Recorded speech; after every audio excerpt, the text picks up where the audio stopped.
Hello and welcome to Petrol Media Inc. My name is Terrence Anderson, and today we're going to discuss why hardware over software. Now, I'm not saying that software is bad or hardware is better. It's more so about the way I learned how to do production. When I first started producing music, I started with an MPC 2000 XL when I started doing it professionally, and I was a DJ. And, most of these things didn't exist at the time.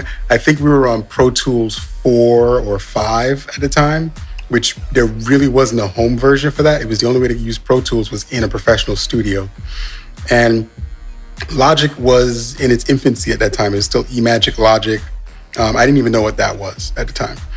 My first foray into the whole world of DAWs was Cakewalk Pro Audio 9, which it had its good and bad moments. But the reason why I do hardware over software to start, and let me emphasize this, to start, is because it's easier to get the idea out. Hardware allows you to actually just sit down with the thing you're trying to do, focus, and just get the idea down.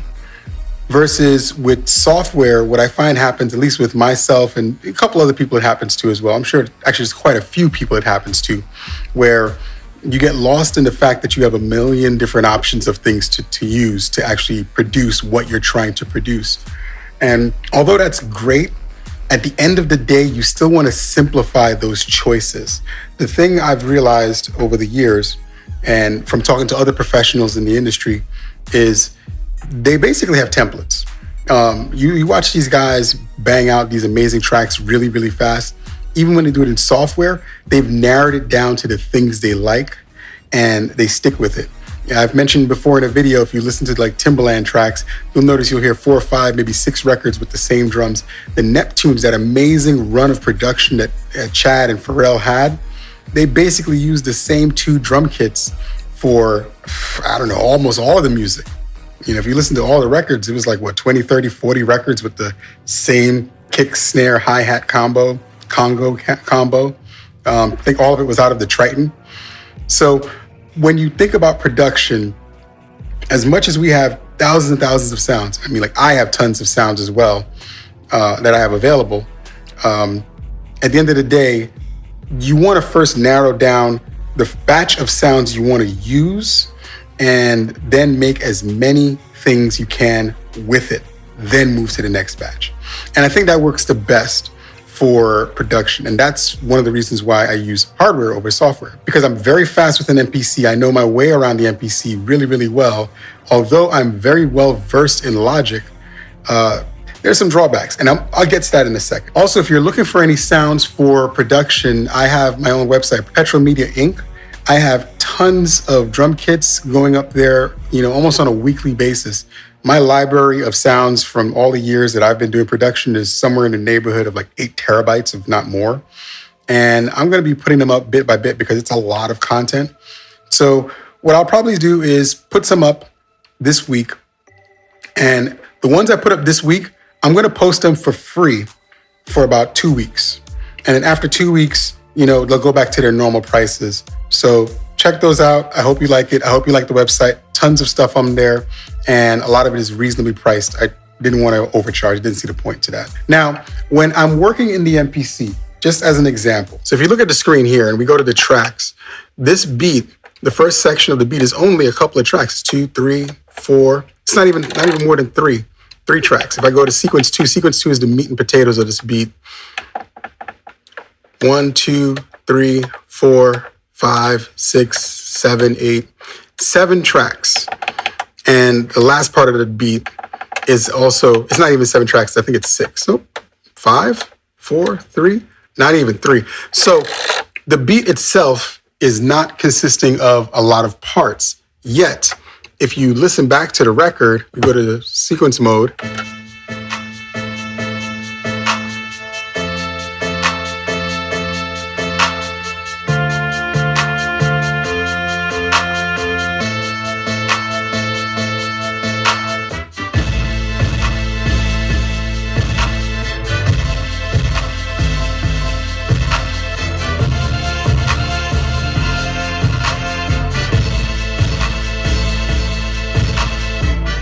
So you get the idea. And that was the core of what I worked on with this beat to get it going. And it wasn't much. And I know the drums sound distorted. That was the meat and potatoes of what's actually in the actual beat itself. Not too much going on, but because of the way the hardware worked, I was able to put those sequences together in just a few minutes. Now, I can do the same thing in Logic, but then the question becomes, what sounds am I using? And I start going through the libraries and I start menu diving. We'll get into that in a second. But that's the first thing. The MPC speeds up my process. I can literally knock out several versions of the track. And if you notice, like I said, it was several sequences on here. I had sequence 1, 2, and 3. I basically knocked out those ideas once I chopped up the sample exactly the way I wanted it. And arguably, that's the part that took the most time. But I would still have to do the same thing in software, and it would take me about roughly the same amount of time anyway. So either way, it really doesn't matter. Now, over here on Logic, if you look at the whole sequence, what you notice is you have the horns, the claps, the shakers, the 3 different kicks. That's why it sounds distorted, because of the 3 different kicks. And then I have the 808s. So that's everything that was actually out of the MPC. Then I have all the MIDI stuff that I added in, I sprinkled in once I got it into Logic Pro itself. And the thing with Logic Pro is, you have all of these options, you have all these different tools. But again, I started to do a little bit of menu diving. Now, luckily, I knew in this case what I wanted to get out of this. So it didn't take long to actually accomplish the mission, which was complete this beat. And I'll play the full version of the beat real quick just so you can hear it.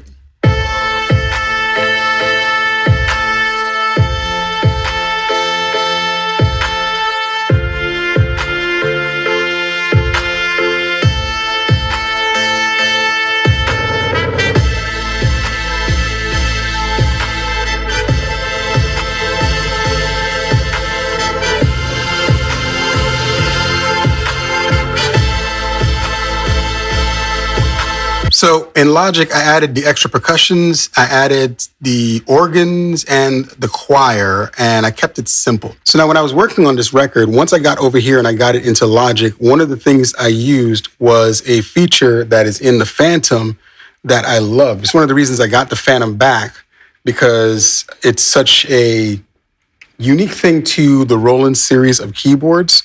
And it became something that later on became a huge deal for production, and this is the chord memory. Now, chord memory is activated by pressing the button right here.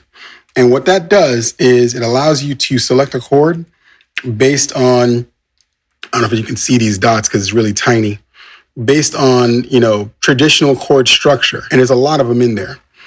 Now, I actually should do a video on this more, because I've actually been able to make a beat by simply pressing one note over and over and over. So if chord memory is off and I press a note,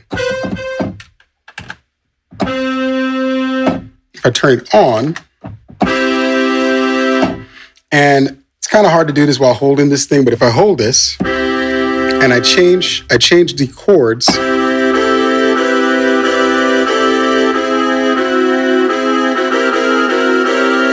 the chord memory feature is actually pretty cool. You can literally make a whole beat with one note, just because of the way it works. Now, you don't want to do that for every case, but it's a really cool extra added bonus.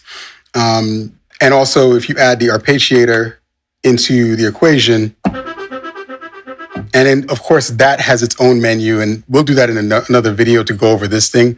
This is arguably one of the best keyboards to combine with an MPC and a DAW like Logic or even Studio One or things like that to make music production. So this is a quick video, nothing too deep, because again, this track is something that I'm going to be using for a possible idea for something else.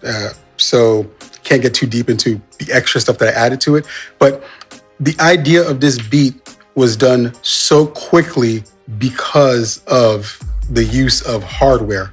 Now, when I try to work with samples in software, you can definitely do this, but then I start getting into like the deep end of things. One of the softwares I tried out for a long time was Serato Studio. I really love that software. I think it does stem separation probably better than the vast majority of softwares out there that do that. I think the only thing that's actually probably better than it is RipX. And I'm not going to pay for RipX. That doesn't make any sense. I already have all this other stuff. It doesn't make sense.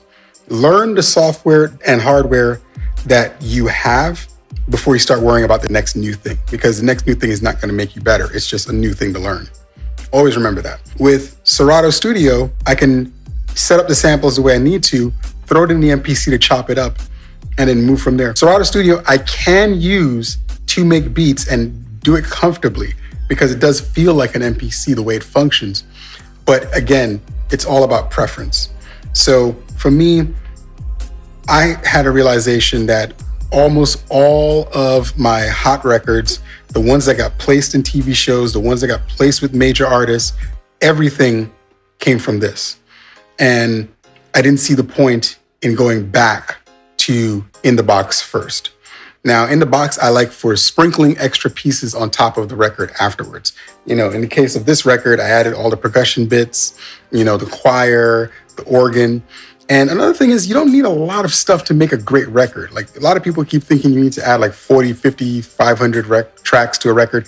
You don't need to do that. You need to make sure it sounds good. And you also need to leave space for the artist. At one point, I was getting into the bad habit that many producers get into with having so many options in the box, of having like 30, 64 tracks on a beat.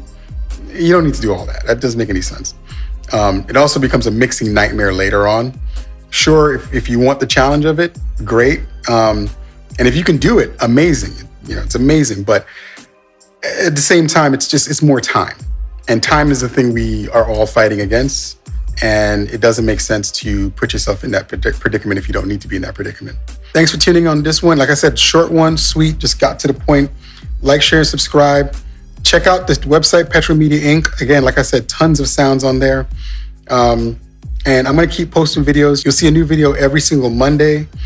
And catch you next time.